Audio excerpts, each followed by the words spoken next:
Hello everyone. Today we are going to read lesson 7 Water. Earth is known as the blue planet because 71% of the Earth's surface is covered with water. If you were an alien visiting the planet, you would see a giant blue sphere from space, especially on the Pacific Ocean side. Not only is water everywhere, but all life depends on water. The tiniest bacteria and the largest mammals all need water. World Water Day is celebrated on 22nd March. The total amount of water on the Earth's surface is estimated to be about 1,386 million cubic kilometers. A very major amount of this water is found in the oceans, approx 97%, and the rest in seas, gulfs, bays, rivers, lakes, etc. The water component on the earth is called hydrosphere, and the total amount of water on earth remains the same whether in liquid, solid or gaseous form. The earth is a closed system, meaning that very little matter including water ever leaves or enters the atmosphere. The water that was here billions of years ago is still here now. But the earth cleans and replenishes its water supply through the hydrological cycle.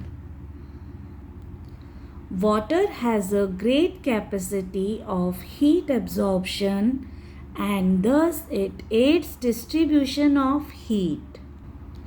It is also an excellent solvent and hence converts soluble minerals into their organic forms.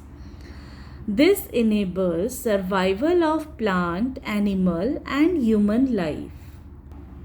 Water cycle. Our earth has a finite amount of water. Water is constantly in motion. The chief process responsible for moving water around the earth in its various forms is the hydrological cycle. This cycle is made up of a few main processes: evaporation, condensation, and precipitation. Water from oceans, lakes, swamps, rivers, plants, etc. turns into water vapor when heated up by the sun's energy. This is called evaporation. Water vapor condenses into millions of tiny droplets that form clouds. This is called condensation. Clouds lose their water as rain or snow, which is called precipitation. Precipitation is either absorbed into the ground or runs off into rivers. Water that is absorbed into the ground is taken up by plants. Plants lose water from their surfaces as vapor back into the atmosphere. Water that runs off into rivers, flows into ponds, lakes or oceans, evaporates back into the atmosphere. The cycle continues and is called the hydrological or water cycle. Distribution of water on earth. The earth has an abundance of water, but unfortunately only a small percentage, about 0.3%, is usable by humans. The other 99.7% is in the oceans, soils, ice caps and floating in the atmosphere. Still, much of the 0.3% that is usable is unavailable for human use. Most of the water used by humans comes from rivers. The visible bodies of water are referred to as surface water. The majority of fresh water is actually found underground as soil moisture and in aquifers. Groundwater can feed the streams, which is why a river can keep flowing even when there has been no precipitation. Humans can use both ground and surface water. The northern hemisphere has more land than water, while the southern hemisphere is almost full of water. Main sources of fresh water are rivers, lakes, ponds, glaciers, and springs. Ocean water, being salty, is unfit for use of terrestrial life. The following table shows us the distribution of water in percentage.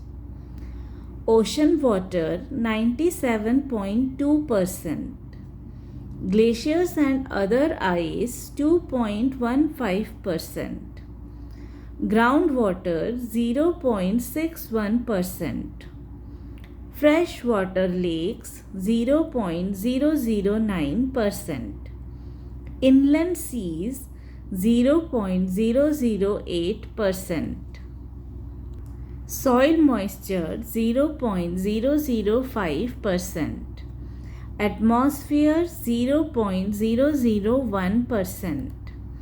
Rivers 0.0001%. Temperature of ocean water. The temperature of the ocean, especially the surface, varies from place to place and from season to season. Ocean temperature depends on the amount of solar energy absorbed. The variation in absorption of solar energy causes the ocean surface temperature to vary from a warm 30 degrees Celsius in the tropics to a very cold -2 degrees Celsius near the poles. Temperature also decreases with depth. The ocean has three main temperature layers. The upper, warm, and deeper cold layers have the same respective temperatures throughout. Between these two layers is a thermocline, which is warmer at the top than at the bottom. Salinity of ocean water. As water flows through rivers, it picks up small amounts of mineral salts from the rocks and soil of the river beds. This very slightly salty water flows into the oceans and seas. When the ocean water gets heated, only the water evaporates, but the salt remains dissolved in the ocean as it does not evaporate. So, the remaining water gets saltier and saltier as time passes. Average salinity of sea water is about 35 gram of salt in every 1000 gram of water. Salinity decreases towards the equator due to heavy rainfall. The Dead Sea in Asia has the highest salinity of all water bodies on Earth. Ocean circulation. To swimmers and surfers, the ocean is an aquatic playground. However, the ocean can also be a source of potential danger to lives and property. Occurrences like hurricanes, cyclones, tsunamis, etc. can be very destructive. Ocean water keeps moving continuously. Ocean currents are the vertical or horizontal movement of both surface and deep water. The movement of ocean water can be broadly classified as waves, tides, and currents. The main factors responsible for causing ocean currents are prevailing winds, variations in temperature and salinity of water, and variations in ocean water density. Waves, tides, and currents are what drive the sea. We associate waves with the beach and having fun. Tides signal the stages of the moon and the time of day. Ocean currents provide passage for international shipping that brings us food and goods from faraway lands. Waves. When the water on the surface of a sea or ocean rises and falls alternately, it is called waves. The winds cause waves on the surface of the ocean. The stronger the wind blows, the bigger the waves become. Waves are caused by wind, earthquakes, and gravitational force of moon and sun. Waves of water do not move horizontally, they only move up and down. The rise and fall of water in a wave represents crest, high point, and trough, low point, respectively. The horizontal distance between two consecutive crests or troughs is called wavelength. The vertical distance between the crest and the trough is called wave height. A tsunami is an extremely large wave in the sea caused by an underwater earthquake or a volcanic eruption. These waves are typically tens to hundreds of kilometers long. The largest tsunami ever measured was 150 meters high. The tsunami of 2004 caused widespread damage in the coastal areas of entire Southeast Asia. Effects of waves. On beaches, waves can wear away the land, that is erosion. Waves can also deposit sand along the shore, that is deposition. If they come in at an angle, they can move sand along the coast. For barrier islands, waves can deposit sand on the beaches. Also, waves can change the shape of the barrier islands. Waves can deposit sand in estuaries. Indian Ocean Tsunami 2004, a case study. The December 26, 2004 Indian Ocean Tsunami was caused by an earthquake that is thought to have had the energy of 23,000 Hiroshima-type atomic bombs. The epicenter of the 9.0 magnitude quake was located in the Indian Ocean near the west coast of Sumatra. The violent movement of the Earth's tectonic plates displaced an enormous amount of water, sending powerful shock waves in every direction. The tectonic plates in this area had been pushing against each other and building pressures for thousands of years. They continue to do so and will likely cause underwater earthquakes and tsunamis in the future. The rupture was more than 600 miles long, displacing the sea floor by 20 meters horizontally and several meters vertically. As a result, trillions of tons of rocks moved, causing the largest magnitude earthquake in 40 years. Within hours of the earthquake, killer waves radiating from the epicenter slammed into the coastline of 11 countries, causing large-scale destruction in countries from East Africa to Thailand. A tsunami is a series of waves. The first wave may not be the most dangerous. A tsunami wave train may come in surges 5 minutes to an hour apart. The cycle is marked by the repeated retreat and advance of the ocean. Despite a time lag of up to several hours between the earthquake and the impact of the tsunami, nearly all of the victims were taken completely by surprise because there were no tsunami warning systems in place.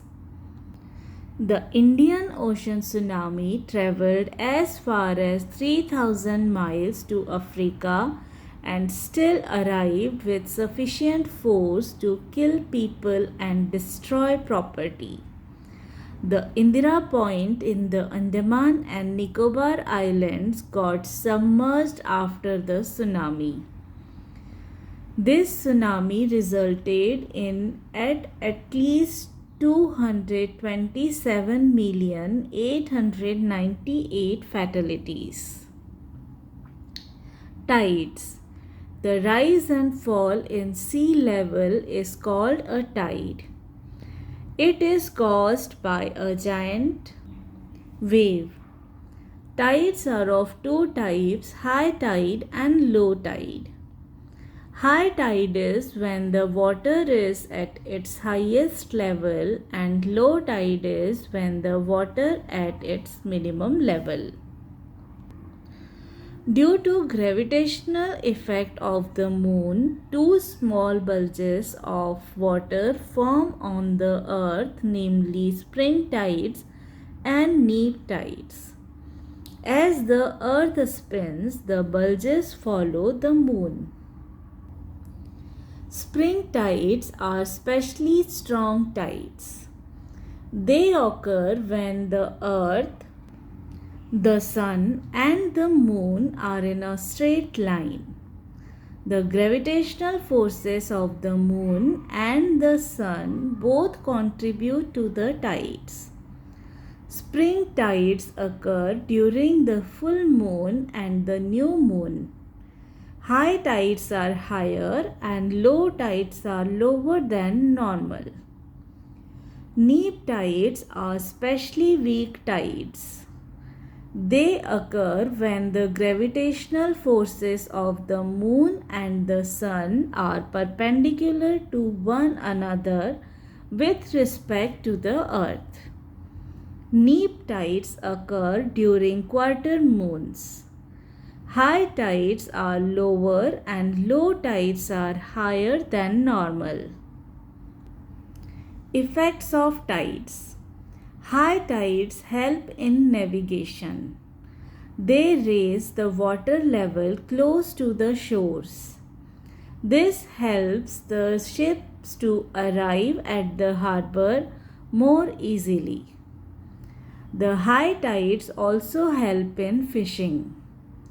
Many more fish come closer to the shore during the high tide. This enables fishermen to get a plentiful catch. The rise and fall of water due to tides is being used to generate electricity in some places. Tides also aid in cleaning and siltation at harbors caused by rivers. Ocean currents. Ocean currents are streams of water flowing constantly on the ocean surface in a definite direction. An ocean current can be warm or cold. There are two types of ocean currents, warm currents and cold currents. Generally, a warm current originates near the equator and moves towards the poles, while a cold current originates near the poles and flows towards the equator. An ocean current is caused by a number of factors such as planetary winds, difference in temperature and density of sea water, rotation of the earth, etc. Effects of currents. Ocean currents act much like a conveyor belt, transporting warm water and precipitation from the equator towards the poles and cold water from the poles back to the tropics. Thus, currents regulate global climate. On barrier islands, currents can move sand from one end of the island to the other. Ships sailing with a current gain speed, which helps to save fuel and time. Ships moving against the current lose speed. Places where cold and warm currents meet are ideal for the growth of plankton, food for fish. These regions thus support a great number of marine life. Newfoundland on the eastern coast of North America is the meeting point of the Gulf Stream, warm ocean current, and Labrador current, cold ocean current. It is one of the major fishing centers of the world. The areas where warm and cold currents meet also experience foggy weather, making it difficult for ships to navigate, which causes major accidents. Hence, this region is also infamous as graveyard of thousand ships. Ocean currents also determine the amount of rainfall. Onshore winds pick up a large quantity of moisture while passing over a warm ocean current and thus bring heavy rainfall to the coastal areas. This was the reading of our lesson 7, Water. If you have any doubt or query, you can ask me in the comment section below. Also, you can find the links to other lessons in the description box below. Thank you everyone.